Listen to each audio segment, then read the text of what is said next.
রক্ত ঋণ শোধ করো, শহীদের রক্ত। সদ্য কমরেড অচিন্ত মল্লিক শহীদ স্মরণে আপন মরণে রক্ত, শহীদ তোমায় জানাই লাল সালাম। এরপর মালা দিয়ে শ্রদ্ধা রক্ত ঋণ শোধ করো, শহীদের রক্ত। শহীদ বেদিতে শ্রদ্ধা নিবেদন করছেন আমাদের পার্টি জেলা কমিটির কি করব, শহীদের চিন্তাধারা দিক দিগন্তে ছড়িয়ে, শহীদ তোমায় জানাই লাল সালাম। মালা দিয়ে আপন মরণে রক্ত ঋণ শোধ করো, শহীদের রক্ত। কি করব, এরপরে মালা দিয়ে শ্রদ্ধা শহীদ কমরেড ফাল্গুনী মুখার্জি তোমায় জানাই লাল সালাম। কাজ সমাপ্ত করছি, করব, কেন্দ্রগ্রাম 2 করছি, করব। এরপরে চারিদিক থেকে রাত পাঁচ রোধ করো, শহীদের রক্ত। এরপর মঙ্গলকোট এরিয়া কমিটি শহীদ কমরেড ফাল্গুনী মুখার্জি অমর রহে, আপন মরণে রক্ত ঋণ শোধ করো, শহীদের রক্ত। শহীদ কমরেড ফাল্গুনী মুখার্জির অসমাপ্ত কাজ সমাপ্ত করছি, করব। শহীদ কমরেড ফাল্গুনী মুখার্জি তোমায় জানাই লাল সালাম। শহীদ কমরেড ফাল্গুনী মুখার্জি তোমায় জানাই লাল সালাম। শহীদ কমরেড ফাল্গুনী আপন মরণে রক্ত ঋণ শোধ করো, চারিদিক থেকে নাক পাঁচ যত রোধ করো, শহীদের রক্ত। শহীদ তোমায় জানাই লাল সালাম। শহীদ কমরেড ফাল্গুনী, এরপরে শহীদ কমরেড ফাল্গুনী মুখার্জি এরপর আপন মরণে রক্ত ঋণ শোধ করো, শহীদের রক্ত। এরপরে মালা দিয়ে শ্রদ্ধা জানাচ্ছেন আমাদের তোমার অসমাপ্ত কাজ সমাপ্ত করছি, করব, শহীদের রক্ত। শ্রমিক ফ্রন্ট থেকে মালা দিয়ে শ্রদ্ধা জানাচ্ছেন, ছাত্র ফ্রন্ট থেকে মালা দিয়ে শ্রদ্ধা জানাবেন কমরেড ঋত্বিক নন্দী। শহীদ স্মরণে আপন মরণে রক্ত ঋণ শোধ করো, শহীদের রক্ত। আপন মরণে রক্ত ঋণ শোধ করো, শহীদের রক্ত।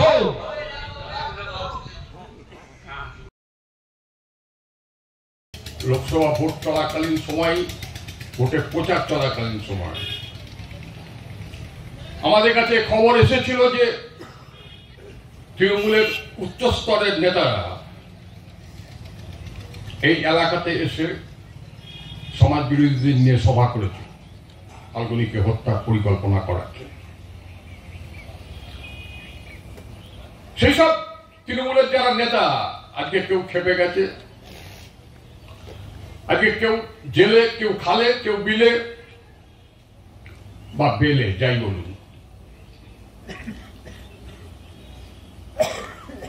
আমি এই কথাটা বলছি মানে এই নয় যে তারা শাস্তি পেয়ে গেছে, তাদের পরিণতি আজকে এই জায়গায়।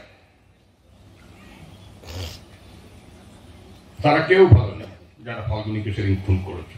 জানেন আপনারা সব, আমি তখন সর্বোচ্চ নেতা তৃণমূলের তিনি এখানে হাজির হয়েছিলেন, মানে মমতা ব্যানার্জির পরেই যার স্থান ছিল সেদিন। এখন যে বলে ও বিজেপিও যা তৃণমূলও তাই, সে ছিল এই চক্রান্তের নায়ক। এই কদিন আগে পুলিশকে হচ্ছে টেলিফোনে গাল দেওয়ার জন্য ওই যে বীরভূমের বাঘ, সে ছিল এই খুনের চক্রান্তের সঙ্গে যুক্ত। সব ঘটনা আমাদের কাছে নজরে ছিল।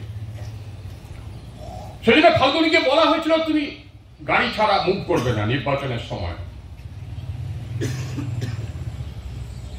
তখন নির্বাচন ঘোষণা হয়ে গেছে, সরকারি গাড়ি ব্যবহার করা যায় না। বলা হয়েছিল পার্টি তোমাকে এই খরচ দেবে, এই ভাড়া গাড়ি ব্যবহার করবে। কিন্তু নির্বাচন পেরিয়ে যাওয়ার পরে আমরাও কেমন যেন একটা, যদি বলেন ততটা আর সেই সিরিয়াসনেস ছিল কিনা।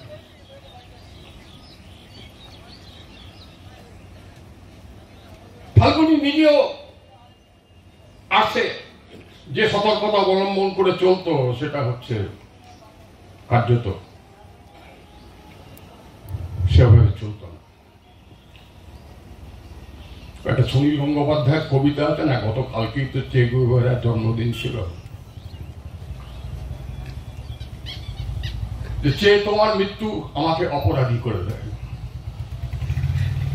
কার্যত আমরা যদি আরেকটু সিরিয়াস হতাম, আরো যদি আমরা গোটা বিষয়টা যদি ভাবতে পারতাম, ঘটনা হয়তো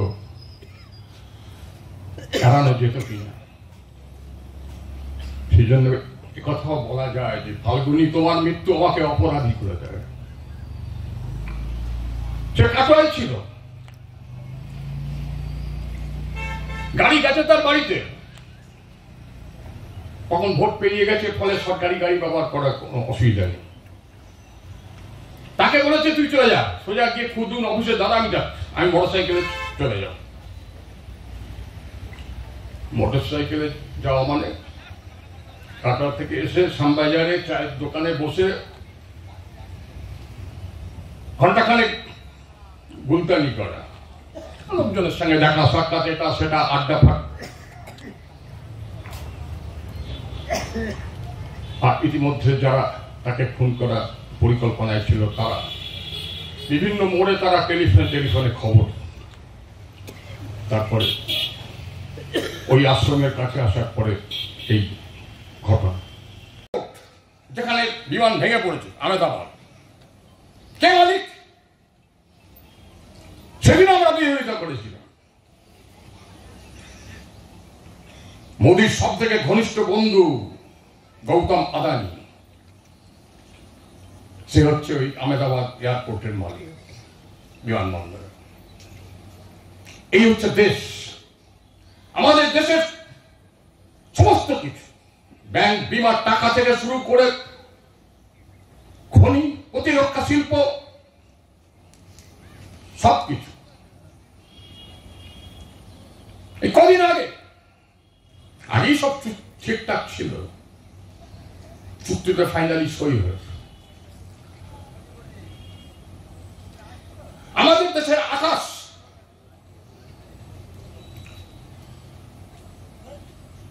বিক্রি করে দেওয়া হলো আমেরিকার কোম্পানি।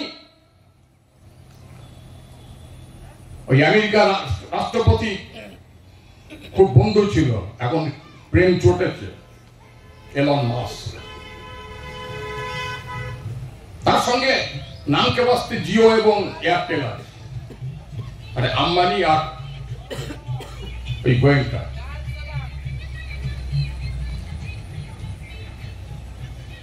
কিন্তু সমস্তটা হচ্ছে এলন মাস্কের হাতে। গোটা পৃথিবীতে সব থেকে বড়। এখন সেও হচ্ছে আমেরিকার, আজকে দুদিন আগে ট্রাম্পের বন্ধু ছিল, এখন ট্রাম্পের হচ্ছে বিরুদ্ধে, ট্রাম্পেরও গদি চলমান। যে কোনো সে বলছে আমি আর থাকবো না এই রাষ্ট্রপতি। মমতা ব্যানার্জিও হচ্ছে মিটিং এ গান করছে, আমার যাওয়ার সময় হলো, দহ বিদায়। ট্রাম্পও বলছে আমি আর থাকতে চাই না রাষ্ট্রপতি। মোদি এখন ছুটে বেড়াচ্ছে, এই যে পহেলগাঁয়ের ঘটনা ঘটল, তাকে নিয়ে রাজনীতির ব্যবসায়ীরা, আজকে হিন্দুত্বের রাজনীতির ব্যবসায়ীরা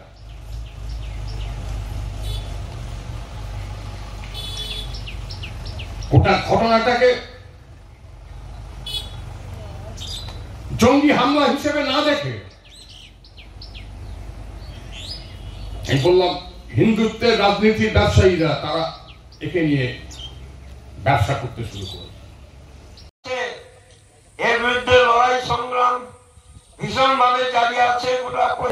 এই সমস্ত নিয়ে আমাদের পার্টির নেতৃত্বে সর্বভারত ফাল্গুনকে যদি প্রকৃতভাবে শ্রদ্ধা জানাতে চান, তাহলে এই ধর্মঘটকে আমাদের এই প্রচার থেকে থাকবে না।